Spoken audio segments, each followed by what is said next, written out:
అడగట్లేదు, ఏది అడగట్లేదు. ఫస్ట్ నుంచి I'm very clear about it. కావాలనే ఇది ఫ్యామిలీ గొడవగా మార్చి మార్చి మార్చి అందరినీ పిచ్చోలు చేయడం తప్ప ఇంకేది లేదు. సో పాత విషయాలు పక్కన పెడితే మార్చ్ 27 మీకు ఆర్డర్ చెప్పేస్తాను క్లుప్తంగా. మార్చ్ 27 నేను పాడి షరీఫ్ సిఐ గారికి ఫోన్ చేశాను, 100కి డైల్ చేశాను. ఎందుకంటే నాకు మనుషులు జమ అవుతున్నారు ఇంటి బయట. సార్ నేను నా భార్య పిల్లలు ఉన్నాం ఇక్కడ, పొద్దున అటాక్ అవుతుంది, మాకు టాక్స్ వస్తున్నాయి, దయచేసి మాకు ప్రొటెక్షన్ ఇవ్వండి అని 100 చేయడం జరిగింది. ఆ నైట్ కూడా సిఐ గారు పంపించి మమ్మల్ని ఇంటి బయటికి రమ్మన్నారు. నేను మేమెందుకు సార్ ఇంటి బయటికి రావాలని క్వశ్చన్ చేసి మీరు రాలేదు. ఆ నెక్స్ట్ రోజు మార్నింగ్ కూడా పోలీసులు ఉన్నారు, నేను షూటింగ్ వెళ్ళడం జరిగింది, నేను ఇక్కడ ఉండడం జరిగింది. ఏప్రిల్ 1న నేను ఇక్కడ ఏప్రిల్ 2కి మేము బర్త్డే చేసుకుందామని మేము మా వరకే చేసుకుందాము, ఈ దీంట్లో ఈ గోల్లో అందరినీ పిలుచుకొని ఇది ఒక్కర్లేదు, ప్రశాంతంగా పాపతో టైం స్పెండ్ చేసుకుందాం అన్న బావతో చేసుకుందాం అనే ఉద్దేశంతో ఎవరిని పిలుచుకోకుండా నేను చేసుకుందాం అన్న టైంలో 1వ తారీఖు పొద్దున 1వ తారీఖు ఆ ముందు రోజు రాత్రి మేము వెళ్ళి సరే ఓకే ఇక్కడ వద్దు జైపూర్కి వెళ్ళిపోదాం, ఇవన్నీ ఎందుకు హెడ్ఏక్, మేము 4 టికెట్లు బుక్ చేసుకొని వెళ్దాం అనుకునే టైంలో మా అమ్మ అందరికి ఇన్ఫామ్ చేశాను వెళ్తున్నామని. నేను వారం ముందు కూడా మా అమ్మగారికి కూడా క్లియర్గా చెప్పేశాను, నాకు విష్ణుకి ఏం కావాలో అన్నీ చేసుకోమనమ్మా, నాకు అక్కడ లేను. నేను నా వైఫ్ నా భార్య కూతురి బర్త్డే సందర్భంగా మేము ప్రియాంప్ ఇచ్చేస్తాం, మాకు మీ ఆస్తి లేదు, ఇది ఆస్తి గొడవే కాదు, మా నాన్నగారికి ఎప్పుడో పెట్టేశాను, నాకు ఆస్తి వద్దు నాన్న, మీది ఆస్తి వద్దు, కానీ పిల్లల భవిష్యత్తుకి మీకు సంబంధం లేదా, అది దట్ ఈస్ ఎందుకంటే స్టూడెంట్స్ నమ్ముకొని వచ్చారు, వాళ్ళు నమ్ముకొని వచ్చారు, అక్కడ స్టార్ట్ అయ్యేంత దూరం వచ్చింది అది. ఈరోజు నాకు ఆశ్చర్యం ఏంటంటే సిఐ గారు మీరు ఇక్కడ ఉండట్లేదు కదా అని నాతో. సార్ అయితే మార్చి 27 మీకు ఫోన్ చేశాను కదా సార్, ఇక్కడే కదా ఉన్నాను, మీరే కదా ప్రొటెక్షన్ ఇచ్చారంటే సైలెంట్ ఉంటాడు. ఆయన స్క్రీన్ షాట్స్ రికార్డింగ్స్ అన్ని కూడా మీకు ఇమ్మన్నాడు, ఆయన పర్మిషన్స్తో మీకు ఇవ్వబోతున్నాను. అండ్ 1వ తారీఖున పొద్దున నేను ప్రెస్ బృందానికి లింక్ పంపించాను, వీళ్ళకి ఆల్రెడీ పంపించాను. ఏప్రిల్ నుంచి అప్పుడు డిసెంబర్ 8 స్టార్ట్ అయిన గొడవలకి ఈరోజు వరకు ఒక్క ఛార్జ్ షీట్ ఫైల్ చేయలేదు. ప్రూఫ్స్ ఇచ్చాను, కత్తులు గన్నులతో కొట్టరా అని చెప్పి మా మీదకి వచ్చారు, కర్రలతో వచ్చారు, గన్నులు తీశారు, ఇవన్నీ ప్రూఫ్ సిఏ దగ్గర ఉన్నాయి, అన్నీ ఉన్నాయి, మీకు చార్ట్ హిస్టరీ నేను ఇస్తాను. అయినా కూడా ఈరోజు పడలేదు. ఓకే సార్, సార్ కనీసం నా ఇంటికి దౌర్జన్యంగా వచ్చారు, ఆ రోజు పొద్దున్న నేను ఉంటే నా పెట్స్ ఉన్నాయండి లోపల, 3 పెట్స్ ఉన్నాయి, నా రూము అన్నీ నా చిన్నప్పటి నుంచి వస్తువులు, నా పిల్లల వస్తువులు, నా భార్య వస్తువులు. అంటే ఒక మగాడు నేను ఊరిలో ఉన్నప్పుడు లేని ధైర్యం, నేను ఊరు దాటిన వెంటనే జైపూర్కి పాపనెత్తుకొని వీడు పాప బర్త్డే బిజీలో ఉంటాడు, ఈ టైంలో కొట్టొచ్చా అని కేవలం విష్ణు ప్లాన్ వేసుకొని తెల్లారుజామున ఏప్రిల్ 1 5:40కి ఇదే రోడ్లో ఉన్న కెమెరా సీసీటీవీ, మా ఇంట్లోనే సీసీటీవీలు, వాళ్ళు ఫేమస్ కదా, పోయినసారి గొడవ అయినప్పుడు వాళ్ళు నా మీద కంప్లైంట్ వేసి వాళ్ళే సీసీటీవీ దాచిపెట్టారు. ఇప్పుడు కూడా మీరు వెళ్ళి అడగండి సీసీటీవీ వాళ్ళు ఎంటర్ అయింది ఎవరు, వాళ్ళు ఇస్తే సగం గుండు కొట్టుకుని తిరుగుతాను నేను వీధంతా, వాళ్ళకి సమస్య లేదు ఎవరు మీకు, ఎందుకంటే వాళ్ళు చేసింది దొంగ పని. నంబర్ 1, కమిషనర్ గారు బైండ్ ఓవర్ని క్రాస్ చేశారు, మల్టిపుల్ టైమ్స్ క్రాస్ చేశారు. జనరేటర్లో షుగర్ పోయడం దగ్గర నుంచి, మా వాళ్ళని కొట్టడం దగ్గర నుంచి, వాటర్ పంపులు ఇంటికి కట్ చేయడం, పగలు కొట్టడం నుంచి, కరెంటు కట్ చేయండి ఆ ఇంటికి అని చెప్పడం నుంచి, ప్రతి ఒక్కటి ఈ మనోజ్ గారి దగ్గర ప్రూఫ్స్ ఉన్నాయి. వాళ్ళ దగ్గర ఒక్క ప్రూఫ్ మనోజ్ మీద తప్పని చెప్పమనండి, నేను సాక్షాత్ అందరి కాళ్ళ మీద పడి నేను సారీ అడుగుతాను. ఒక్క ప్రూఫ్ చూడుకుని పోనీ నేను ఆశ్చర్యనట్టు ఒక్క ప్రూఫ్ చూపిమనండి. వాళ్ళు చెప్పేది ప్రతిదీ అబద్ధం. ఏప్రిల్ 1వ తారీఖున దౌర్జన్యంగా 30-40 కార్లు, ఆ వీడియో కూడా ఇచ్చాను మీకు, 30-40 కార్లు ఇదే వీధిలో వచ్చి మా సెక్యూరిటీ గేట్లు దూకి స్టంప్స్లో బూతులు మాట్లాడి నా సెక్యూరిటీని కొట్టి 3 గంటల వరకు బంధించారు లోపల. నేను 100కి చేశా, పోలీసుకి చేశా, సార్ కమిషనర్ గారికి చేశా, డీసీపీ గారితో మాట్లాడారు మా వైఫ్, సార్ ఇలా అయ్యింది, పెట్స్ ఉన్నాయి, అన్ని పగలగొడుతున్నారు, మా వస్తువులన్నీ లోపల, నా రూమ్ వస్తువులన్నీ పగలగొట్టేశారు, నా బాబు ఫొటోస్, నా పాప ఫొటోస్, చిన్నప్పటి నుంచి వస్తువులు, నా పాప కోసం ఉన్న చిన్న చిన్న నగలు మేము బర్త్డే కోసం కొనుక్కున్నట్టువి ప్రతిదీ పగలగొట్టి ఎక్కడేశారో కూడా తెలియట్లేదు. నా కారు, నా 2016లో కొనుక్కున్న నా కారు టో చేసుకొని ఆల్మోస్ట్ 9 ఇయర్స్ కారు, నాకు చిన్న నేను పాత వస్తువులు అన్నీ ఎత్తి పెట్టుకుని ఉంటానండి, నేను అవే వాడుకుంటూ ఉంటాను, అండ్ నాకు ఆ సోకులు లేవు. అది తీసుకొచ్చి ఆ కార్ని టో చేసుకొని తీసుకొచ్చేసి వెళ్ళిపోయి ఆ రోడ్డు మీద వదిలేరు.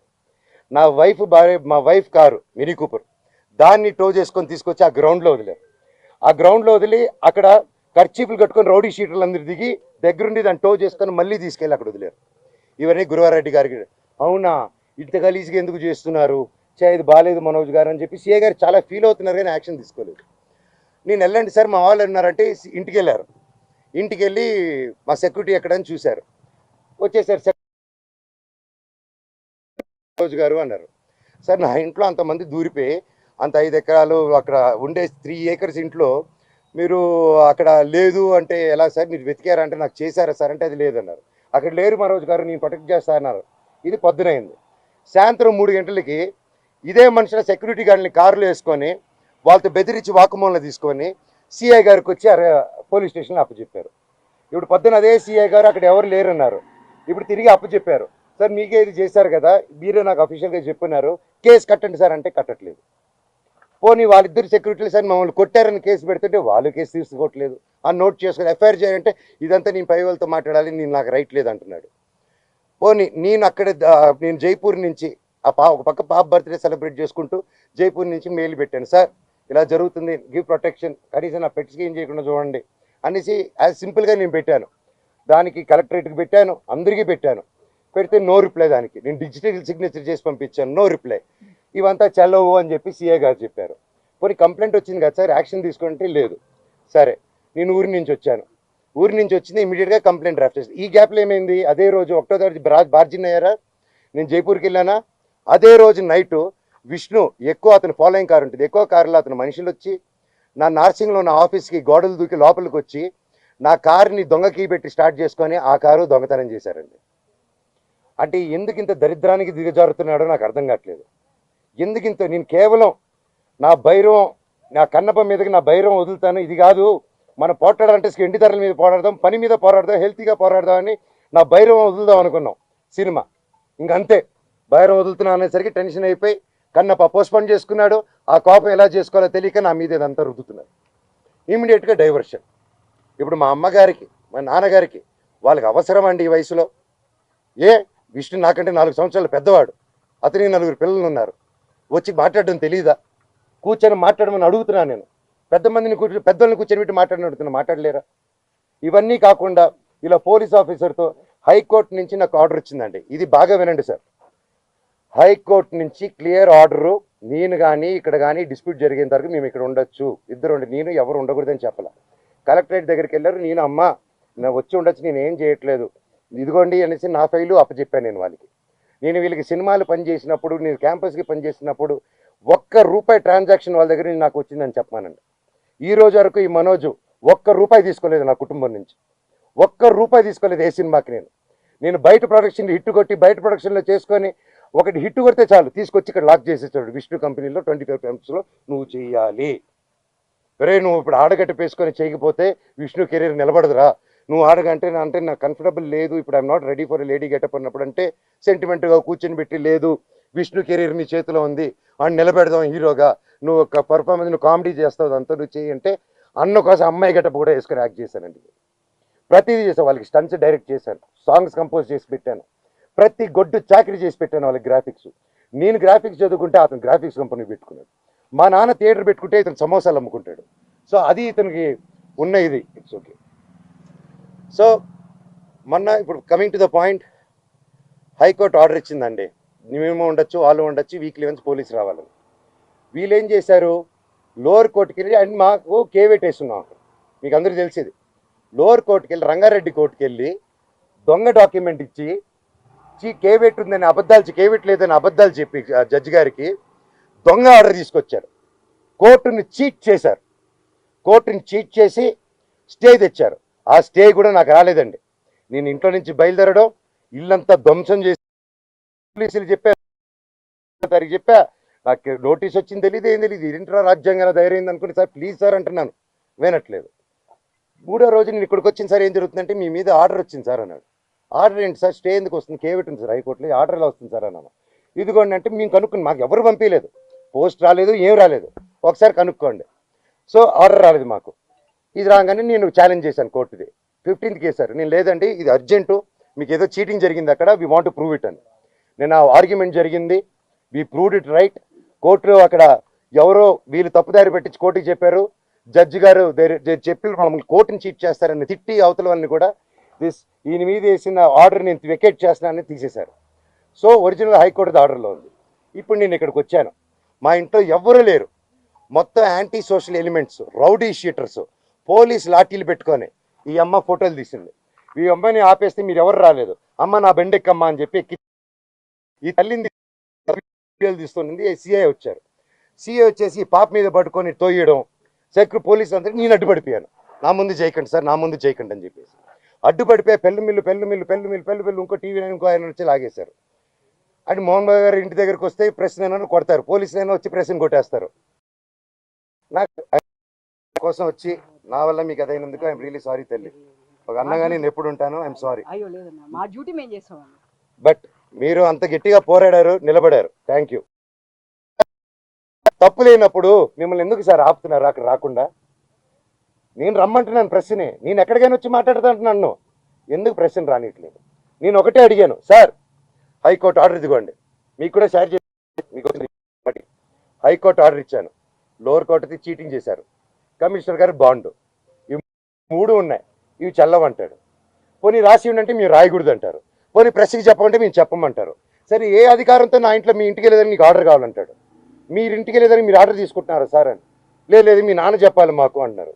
సార్ అది కోర్టులో ఉంది సార్, మీరెందుకు మా నాన్న మాట వింటున్నారు? మీరు కోర్టు మాట వినాలి కదా సార్ ఏపీ గారు అంటున్నాను. లేదు సిఏ గారు ఏసీపీ గారు లేరు, మోహన్ బాబు గారు చెప్పాలి అంటున్నారు.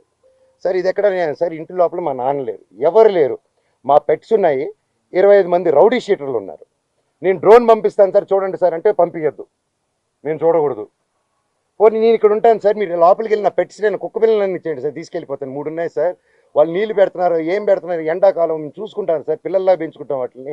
మేము నా కాదు మీరు వెళ్ళి తండ్రి సరే దండం పెట్టుకున్నాను, కాలు పట్టుకుంటాను సార్ అన్నాను. నేను కళ్ళల్లో నీళ్ళు వచ్చేసింది, ఆ పెట్స్ వచ్చేసి గేటు సందుల్లో మీకు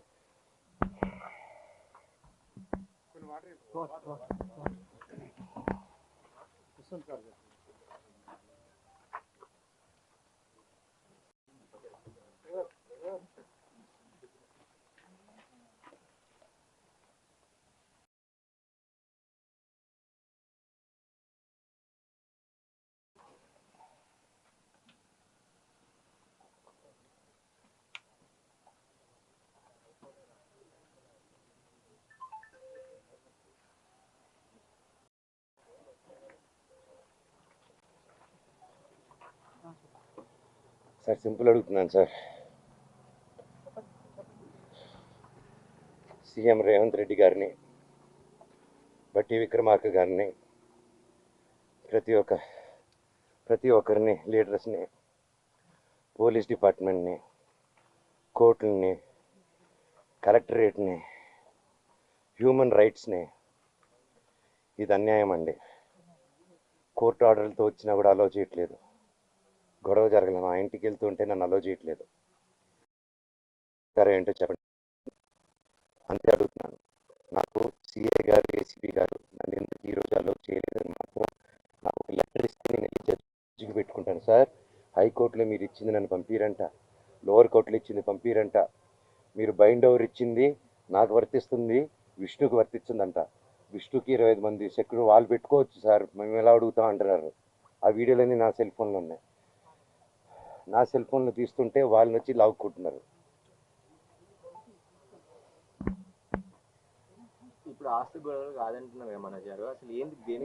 నా తల్లి మీద నా పిల్లల మీద ప్రమాణం చేసి చెప్తున్నాను, ఏ రోజు నేను ఆస్తి అడగలేదు, నా భార్య కూడా ఆస్తి అడగలేదు. మా 2 పక్కల ఆస్తి గురించి మేము ఏ రోజు సంభాషణ తీయలేదు. మాకు దొంగ సిగ్నేచర్లు పెట్టారు, ఫ్రాజరీలు చేశారు, మేము ఫ్రాజరీ కేసులు కూడా వేయలేదు. మేము వాళ్ళ కర్మకు వాళ్ళు పోతారు, కర్మ సిద్ధాంతాన్ని నమ్ముకొని ఉంటాం. అర్థమైందండి? కుళ్ళండి, చిన్నప్పటి నుంచి నేనంటే కుళ్ళు. నా జుట్టు విష్ణు చేతికి వెళ్ళాలి, నా జుట్టు మనోజ్ జుట్టు నా చేతికి కావాలి నాయన అంటే, సరే బిడ్డ వాడి జుట్టు నీకు ఇస్తారని మాట ఇచ్చారు. అంతకు మించి నేను అది ఇవ్వట్లేదు. క్యాంపస్ అడిగాను, చేసే మనీ స్విండలింగ్ గురించి అడిగాను, ఆ డబ్బు విష్ణు చేసే దొంగతనాల గురించి అడిగాను, పిల్లల దగ్గర దోచుకునే దాని గురించి అడిగాను, లోకల్ ప్రజలను దోచుకునేది అడిగాను, ప్రూఫ్లు హ్యాండ్ ఓవర్ చేశాను, అన్నీ చేస్తున్నాను సార్. దయచేసి నన్ను ఎందుకు మాట్లాడే స్కోప్ ఇవ్వట్లేదు, కోర్టు ఆర్డర్ నన్ను ఎందుకు అలో చేయట్లేదు అడగండి.